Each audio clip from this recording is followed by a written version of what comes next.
এমন একটা জায়গায় আসছি ভাই, আইসা খুবই ভালো লাগতেছে। তো এই জায়গাটার ভিডিও আপলোড করবো নি, সবাই কিন্তু জিগাইবেন যে ভাই জায়গাটা কোন জায়গা। তাদের জন্য বইলা দেই, জায়গাটা হচ্ছে নিহালপুরের দিকে, নদীর পাড় দিয়ে আসবেন ফেরিঘাটের দিকে। তো তখনই চোখে পড়বে যে এখানে অনেক ডেজার বেস রাখা আছে, মানে এখানে অনেক ডেজার বেস রাখা আছে। এরকম জায়গা দেখলে বুঝবেন যে এই জায়গাটা ওই জায়গা। মানে আমি জানি যেহেতু আমি ভিডিও আপলোড করবো, অনেকেই দেখবে, তো সেহেতু অনেকেই জিগাইবো, এই জন্য ভিডিওটা আপলোড করা। যে জায়গাটা কোথায়, আর নিহালপুরের দিকে আসবেন, নিহালপুরের এখানে এই জায়গাটা, ঠিক আছে।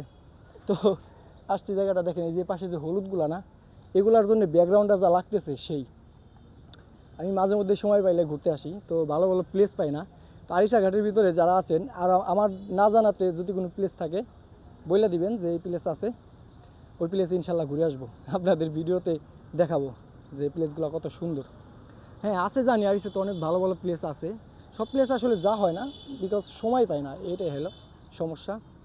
আর কন্টেন্ট ক্রিয়েশন আসলে ভিডিও সব জায়গায় করা যায় না, সব সময় সময়ও হয় না, আবার মুডও হয় না, আবার ওয়েদারও অনেক সময় সাপোর্ট করে না। যেমন আজকে ওয়েদারটা ভালো লাগতেছে, এক ভিডিও হয়ে গেল কিছু। তো ওয়েদার যদি সাপোর্ট করে তাইলে কিন্তু ভিডিও হয়, তাছাড়া হয় না। আর আমার মেয়ে যা খুশি ঘুরতে আইলে, ঘোরার পোকা হয়েছে একটা, ঘোরার পোকা হয়েছে না তুমি, খালি ঘুরতে মন চায় না, ঘুরতে মন চায় না, খালি ঘুরতে মন চায়, ঘুরতে মন চায় না তোমার।